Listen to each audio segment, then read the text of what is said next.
Analyst at Financial Derivatives Company believes that inflation data that we got on Friday was, well, good, but still high. Bismarck, Rewane. Let's unpack this. Thank you very much. Okay, let's go to the inflation is deep, 16.01%. But just like the GDP, people are asking, can I eat this inflation or can I shop with it? Yes, you can. But let's break it down. First of all, the 7th consecutive monthly decline, but very, very marginal. Very little impact. So prices have not come down significantly, and the rate of change has actually slowed just marginally. And also, food inflation dropped marginally, and core inflation actually increased a little bit.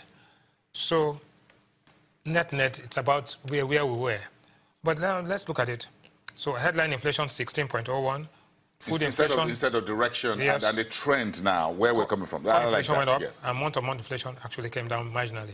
Now, of the 12 items in our basket, right, headline inflation went up because of transportation, apparels, and some other things.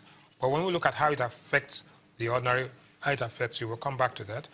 But of the 12 items, 6 increased, 4 came down, and 2 were flat. Of the ones that increased, tomatoes was a big one, went up by 50%.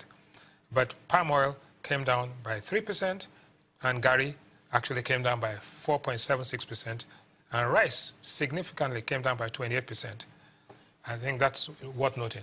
Yeah, that's worth noting. You said that's where it affects me because if gari is in this basket, so we still have inflation at a little bit of a very tenuous, it's down, but this direction. What does it show us if we see a divergence here in terms of where it begins to be a little bit volatile? No, first of all, the base year effects have actually run out. So we are now seeing a natural rate of inflation, and how you can bring that natural rate of inflation to make it decline substantially is by increasing output. The only way to increase output is to put money behind output. To put money behind output, the question we asked Patonia just now about bringing interest rates down to stimulate economic activity to actually, reflate the economy and bring up production. And if you look at how we compare with other African countries, you'll find that Nigeria declined marginally, South Africa came down significantly, and Angola also came down, while in Kenya and Ghana, there was an increase after so many years. But the most... A quick one, Mr. Rewane, a quick one here is about the cost of diesel and PMS. If you look at over the last 1 year, August 2016 to August 2017 and September where we are, folks still believe these triple-digit petrol product prices is still high? No, I don't think so. I think that what you've done is to actually cap the subsidy. 145 naira in dollar terms is not that significant. But what we've done is to ensure that the supply is there. The nominal cost of petrol versus the scarcity premium, which you, by queuing up and all of that, makes it, this is an efficient price. But it should be available. And you've seen that diesel actually came down from about 250 at the peak, and now it's down to 180, and it's about 170 naira in some retail outlets.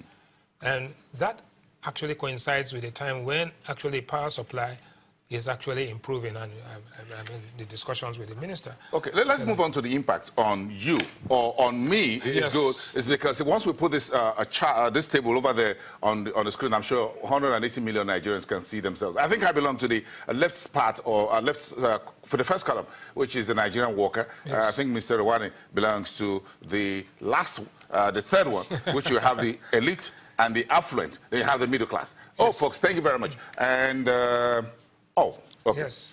So now the worker. For the worker, gala price remained flat, 100 naira for the big gala. Beans, 29,000, went up. We discussed that already, increased. Gari actually declined, and it's at 10,000 naira. And soft drinks, 100 naira for the Pepsi. Bottle, or yes, for the Pepsi. But look at the middle class. The middle class, the rich. Yeah, now the middle class get hit very badly. The school fees for Corona is 1.4 million naira a year.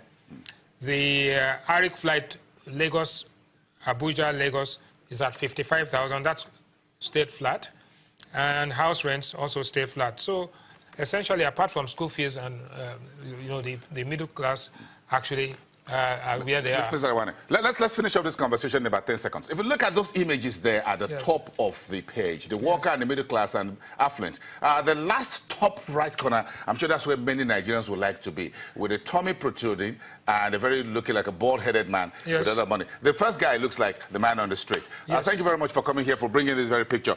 Maybe some folks will want some role reversal. We'll see you again. Okay. Next time, when we have an inflation, and see whether I have changed a little bit more. Maybe you'll be the affluent that time. Maybe. Okay. It's good to see you. All right. Let's have a great week ahead. Everyone, today is Monday, and that's how we'll wrap up the program. I'll see you again tomorrow, Tuesday, the 19th of September. Goodbye from Lagos, everyone.